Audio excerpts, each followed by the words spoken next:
इश्क नाजुक मिजाज है बेहद, अक्ल का बोझ उठा नहीं सकता।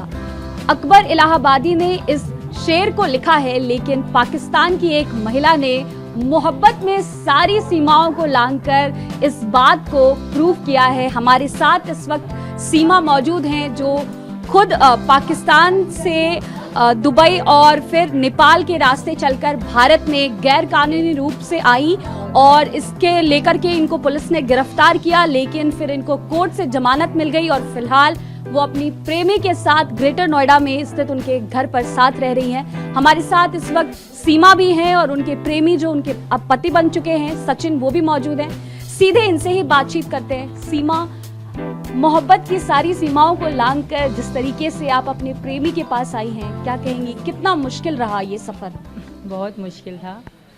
अब तो खुश हूँ, बहुत खुश हूँ कि ये मुझे मिल गए हैं। अब मुझे ज़िंदगी में कुछ भी नहीं चाहिए, हम खुश हैं। पर बहुत मुश्किल था मैम, मैं रातों भर सोती ना थी, बहुत रोती थी, बहुत दुख देखे मैंने यहाँ आने के लिए। कभी तो लगता था नामुमकिन, इम्पॉसिबल है, मैं कभी भी नहीं जा पाऊँगी। फिर भी मैं कहती थी मैं कोशिश करूँगी। मैंने इनसे वादा किया था कि सचिन में आखिरी रुपया, 1 रुपया बचेगा ना, वो भी तुमसे मिलने के लिए खर्च करूँगी। आखिरी रुपये तक मैं यहाँ तुम्हारे पास आने की कोशिश करूँगी, भले नाकामयाब हो जाऊँ। बहुत पैसे लिए लोगों ने मुझसे, पहले इंडियन वीज़े के लिए भी करा मैंने, वो नहीं लगा तो वो ज़ाया हो गए। उसके बाद भी मतलब सबको, जहाँ से मैं जाती थी ना, मेरे इतना इंटरेस्ट था इंडिया के लिए कि वो डबल पैसे बता देते थे। क्या पहले जैसे कि 1100 रुपये है इंडियन वीज़े के लिए, तो मुझे 3000 रुपये ले लेते थे, पर मैंने दिए ताकि मैं कहती मैं इंडिया का वीज़ा लग जाए और मैं जाऊँ। तब मैं विज़िट के लिए ले रही थी, 3 महीने का वीज़ा ले रही थी, पर वो नहीं लगा। वो 3 महीने वेट करो, फिर 100 में से 90% ना होती है, 10% हाँ होती है, और मुस्लिम को तो नहीं मिलता, कम मिलता है। फिर भी मैंने इनसे डॉक्यूमेंट्स मंगवाए, अपने सारे कागज़ तैयार करे, आने की कोशिश करी, पर इंडिया का वीज़ा नहीं लगा। फिर मजबूरन मुझे नेपाल का रास्ता अपनाना पड़ा, क्योंकि नेपाल में जो है ना वीज़ा तो महंगा है, 10,000 का है, हम पैसा पाकिस्तानी पैसे, पर ये कि 2 दिनों में मिल जाता है। और बिल बहुत ईजी था नेपाल आना, तो मैंने नेपाल का रास्ता अपना। ये हम दोनों ने। आप अपने साथ 4 बच्चों को भी लेकर आई। बच्चों के साथ आना कितना मुश्किल था, और जब आप अपने घर से निकली और जब आपने फैसला कर लिया कि आप जाएंगी भारत, और क्योंकि आप गैर कानूनी रूप से इंटर कर रही थी, मन में क्या चल रहा था उस वक्त? पकड़े जाने का डर नहीं था? बहुत था मैम, बहुत ज़्यादा था। पर मैंने कहा अगर मैं नहीं करूँगी तो सारी ज़िंदगी दुख रहेगा कि मैंने कोशिश ही ना करी। अगर मैं कोशिश करती तो शायद हम मिल पाते। तो मुझे यही था कि मैं बाद में पछताना नहीं चाहती। मैंने कोशिश करी और मैं कामयाब हो गई मैम। जब भारत की सीमा में दाखिल हुई सीमा, तो उस वक्त सीमा ने क्या महसूस किया, और क्या उस वक्त वहाँ बॉर्डर पे किसी ने आपको रोका, कोई आपकी पूछताछ हुई थी, क्या हुआ था? पूछताछ हुई थी मैम, पूछताछ करी थी। एक ही ऑफिसर आए थे, लेट नाइट हो गई थी, हमें आधी रात का समय था, तो एक ही ऑफिसर ऊपर आए। नेपालियों ने मुझसे नहीं पूछा, क्योंकि मुझे संदूर लगा, मेरी मांग भरी थी, मंगलसूत्र था, और मैंने तब साड़ी पहन रखी थी। बच्चे मेरे साथ थे, हमने तीन सीट बुक करी थी।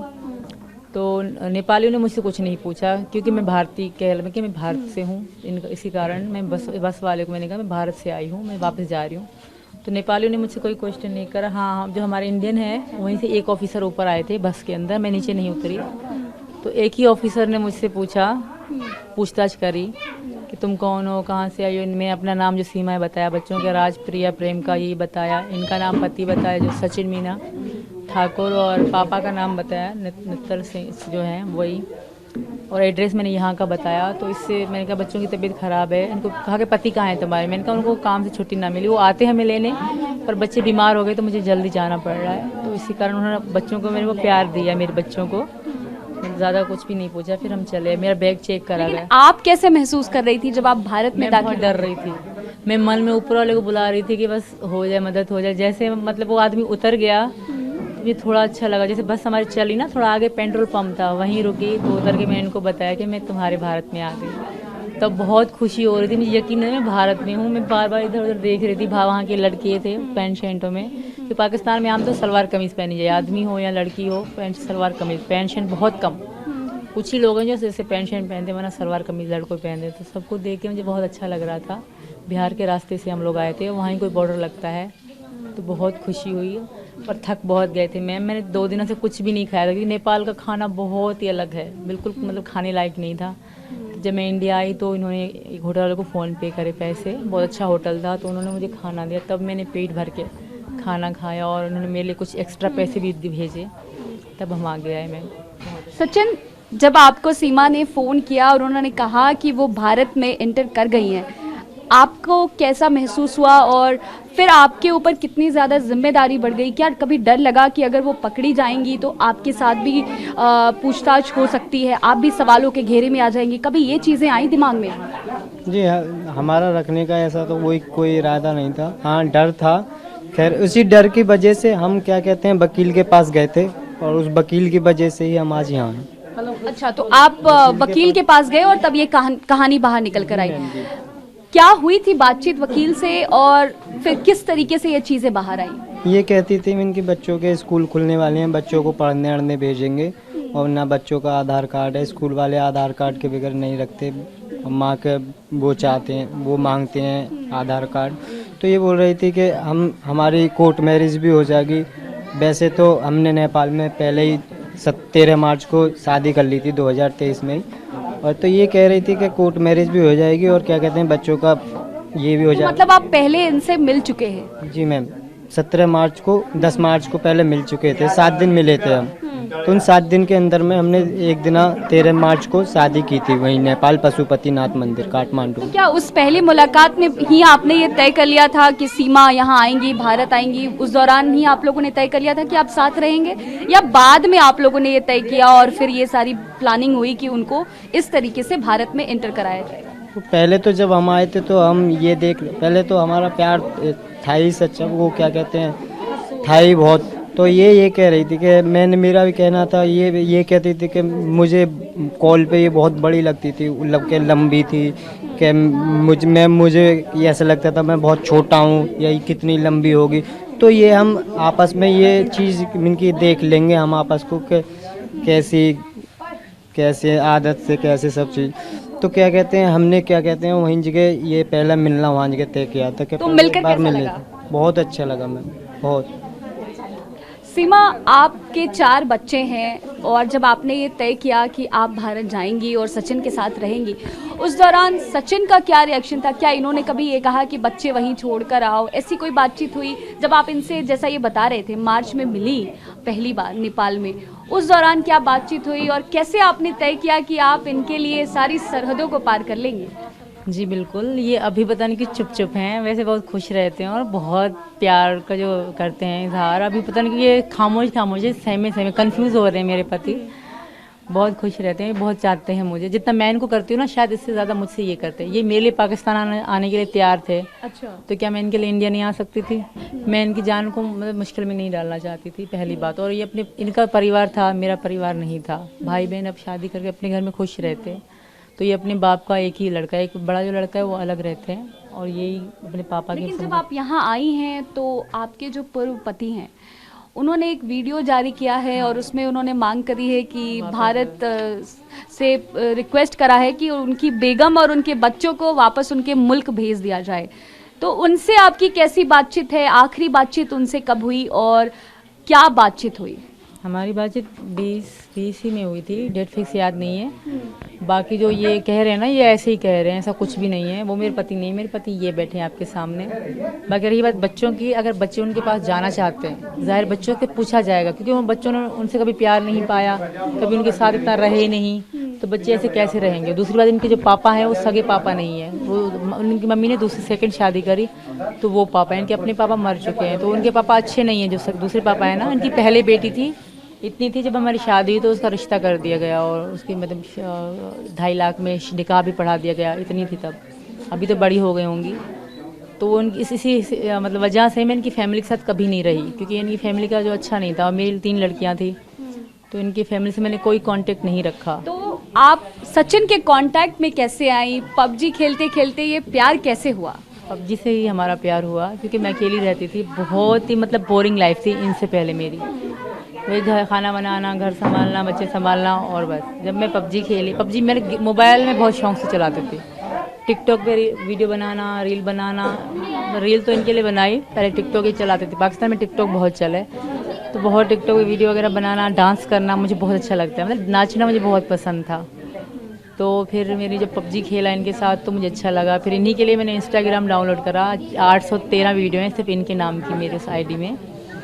बहुत अच्छे लगे मुझे, बस इनोसेंट, बहुत सच्चे हैं ये और बहुत सादा से हैं ये बात। आगे किस तरीके से अपना जीवन देखती हैं, क्योंकि जिस तरीके से सचिन का जो परिवार है उनसे क्या उम्मीदें हैं? आपको लगता है उन्होंने क्या अपना लिया है सचिन के साथ, उन लोगों ने भी आपको अपना लिया है, और किस तरीके से अपना आगे फ्यूचर देखती हैं? फ्यूचर का तो भगवान जाने, बाकी इनकी फैमिली ने मुझे एक्सेप्ट कर लिया है बिल्कुल मन से। मम्मी जो है बहुत, आपके बच्चों को भी? बिल्कुल, बच्चों को भी। बच्चों को तो मुझसे ज़्यादा बच्चों को प्यार करते हैं ये सब। मैं कहते हैं बहुत क्यूट बच्चे मेरे बच्चों को। ये मेरे साथ नहीं सोए रात, सारे अपनी इनकी बहन के साथ सोए, टीना नाम है उसका। बहुत प्यार दे रही हैं ये सब हमें और इनके मोहल्ले वाले। फिलहाल आप तो जमानत पे हैं, आगे क्या होगा, कुछ डर है मन में इस बात का? डर है कि कहीं वापस ना आपको जाना पड़े? ये डर है। जाना चाहती हैं आप? नहीं मैम, इसी क्यों नहीं बात का जाना डर है और इसी बात का मतलब बहुत खौफ है। मेरे मन में बहुत डर लगता है कि कहीं मुझे वापस तो नहीं भेज देंगे। यही बात रोज़ मैं इनको कहती हूँ, ऐसा कभी नहीं होगा। मैं कहा मुझे जहर ला दो, मैं खा के मर जाऊँगी जब ये बात करेंगे वापस जाने की। मैं वापस नहीं जाना चाहती मैम, किसी भी कीमत। वहीं मार देंगे, बहुत बुरा हो जाएगा मेरे साथ, मेरे बच्चों के साथ। सब इनको ताना देंगे। पहली बात, ताने खा खा के जिएंगे, इनकी कोई ज़िंदगी नहीं बनेगी वहाँ पे। पहले इनकी ना बनेगी क्योंकि कहेंगे, सब कहेंगे तुम्हारी माँ ने ऐसा काम किया, तुम भी ऐसा करोगी। तो ना इनको इतना पढ़ाया जाएगा, ना इनको कोई अच्छी ज़िंदगी मिलेगी पहली बात। और मुझे तो रखेंगे ही नहीं। जितना ये हैदर कह रहे हैं ना, अब उनके बाप पापा के या इनके चाचा जो हैं, इनके चाचा जो हैं दूसरे पापा के, तो वो हैं ही क्राइमिनल, वो अच्छे हैं ही नहीं। वो गाँव के बिल्कुल जाहिल लोग हैं। तो मुझे तो खत्म एक्सेप्ट नहीं करेंगे इस बात नहीं, का डर है कभी आपको? भी नहीं। वो अपनी इज्जत पे उनकी बात बनी होगी, अब किसी तरह वापस लाके वो मुझे ख़त्म ही कर देंगे क्योंकि उनके ख़ानदान में सभी उनकी अभी थू थू चलती है। आपको पता है कि पाकिस्तान में जहां आपका घर है कराची में, वहां आपकी गुमशुदगी की रिपोर्ट भी दर्ज कराई है आपके परिवार वालों ने? परिवार में कभी भैया किसी ने से कराई। बातचीत हुई है आपकी? मेरी जब से कभी आप नहीं हुई, निकली? क्योंकि नहीं हुई। बातचीत करना कराई भी होगी तो चाहिए नहीं, मैं नहीं उनके करना, सामना संपर्क नहीं रखना चाहिए। मैं उनका सामना नहीं करना चाहती किसी भी हाल में। करनी किसी बात का डर है? डर भी है और वैसे भी नहीं करना चाहिए। उनको पता है मैं ज़िंदा हूँ, मैं कह रही हूँ, आज वो देखते होंगे। मैं खुश हूँ सचिन, उनको भी कह रही हूँ मैं इनके साथ बहुत खुश हूँ और वो मेरी चिंता ना करें। सचिन मेरा अच्छे से ध्यान रखेंगे, बच्चों का भी अच्छे से ध्यान रखेंगे, उनको भी मैं यही कह रही हूँ। सचिन, आपको किसी बात का डर है? क्योंकि अभी तो फिलहाल ये जमानत पे हैं, आगे क्या होगा पता नहीं है। ऐसे में आपके मन में क्या बातें चल रही हैं? क्या आपको कैसा लग रहा है? कितना भरोसा है सीमा पे और क्या सोच रहे हैं आप? दिमाग में क्या चल रहा है? फिलहाल तो सभी जगह कहानियां चल रही हैं, लेकिन जो कानूनी प्रक्रिया है वो तो चलेगी। तो उसको लेकर कोई डर है, कोई सवाल, कुछ बातें जो मन में आपके चल रही हों? नहीं मैम, ऐसा कुछ नहीं है। खैर थोड़ा सा तो दिल में संदेह हो रहे कि ये शायद इसको यहाँ ना भेज दें या वो ना कर दें इसके साथ, बस ये डर है मुझे बस। लेकिन एक सवाल जो बनता है वो ये कि आप लोगों ने ये बात छुपाई क्यों? जिस तरीके से अगर मान लीजिए कि वो वकील ना बताते तो शायद ये बात, ये कहानी बाहर नहीं आती। तो ऐसे क्या डर था, क्या बात थी जिस वजह से आप लोगों ने इस पूरी कहानी को, कि सीमा गैर कानूनी रूप से भारत में आई, इस बात को छुपाया गया? जबकि आप अभी जिस तरीके से खुले में अपनी मोहब्बत को स्वीकार कर रहे हैं, आप भी कर रहे हैं, वो भी कर रही हैं, तो ऐसी क्या दिक्कतें थी जो इस बात को छुपाई गई? मैम मैं इसी वजह से कर रहा था कि हमें कोई, मैं आज तक जिप्सी तक मैंने हाथ यूं कर भी नहीं लगाया था। जिप्सी भी में बैठा भी नहीं था आज तक, जो आज हम जेल की वो देख ली हमने। तो क्या कहते हैं मैम, डर मुझे डर बहुत था कि पुलिस में मैं आज तक गया हूँ नहीं, या क्या होगा हमारे साथ क्या नहीं होगा। तो इस डर के वजह से मैंने कि हमने चुप रहते कि आराम से अपना जीवन बिताते बस। आगे सीमा के साथ कैसे अपना फ्यूचर देखते हैं आप? कैसा जीवन देखते हैं? जैसा होगा मैम, मैं तो गुजारिश करूँगा जितना अच्छा होने की कोशिश करें, जितना अच्छा होगा। तो सीमा के परिवार वालों ने पाकिस्तान में इनकी गुमशुदगी की रिपोर्ट दाखिल कर दी है, दर्ज करा दी है और खोज रहे हैं। इनके जो पूर्व पति हैं वो बार बार ये रिक्वेस्ट कर रहे हैं, वीडियो बनाकर उन्होंने सोशल मीडिया पे काफ़ी वायरल है वीडियो, जिसमें वो कह रहे हैं कि उनकी जो पत्नी है, उनके जो बच्चे हैं, वापस उनको भेज दिया जाए। उनको क्या कहना चाहेंगे और इस पे आप किस तरीके से इस पूरी बात को देखते हैं? देखिए मैम, इस तरीक़ा की मैं बात तो नहीं करना चाहता। एक बार इससे बात करो। ये अगर पहली बात तो ये जाना नहीं चाहती, सबको बताया और आपको भी बताया कि ये जाना नहीं चाहती, और आप फिर भी ये सवाल मुझसे पूछ रहे हो। मैं इसके उसके मैं कैसे उसकी वो बात बोल दूँ? आपको उससे बात करनी थी ना, ये तो जो मुझसे नहीं, वो तो कह रही है, मैंने इनसे पूछा, वो कह रही है वो नहीं जाना चाहती, लेकिन कुछ कानूनी प्रक्रिया होती है, कुछ चीज़ें होती हैं। इनके जो पति हैं वो कह रहे हैं कि इनका तलाक नहीं हुआ, हालांकि सीमा कह रही है कि उनका तलाक हुआ। आपका तलाक कब हुआ था?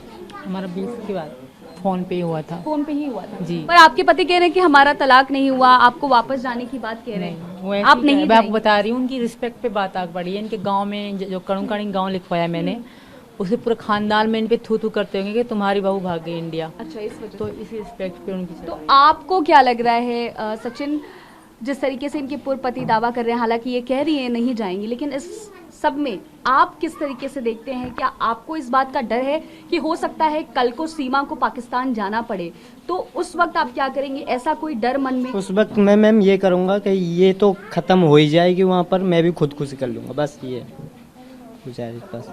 बहुत बहुत शुक्रिया हमसे बातचीत करने के लिए। तो सीमा और सचिन दोनों ही काफ़ी खुश हैं और फिलहाल जो इनकी पूरी ये घटना है वो कानूनी रूप से चल रही है कोर्ट में, और देखना होगा कि आगे किस तरीके से ये चीज़ें होंगी। लेकिन फिलहाल जो इनका परिवार है वो भी खुश है और सीमा और सचिन जो है वो भी काफ़ी खुश नज़र आ रहे हैं। कैमरामैन कपिल के साथ ऋतु रोहिणी, TV9।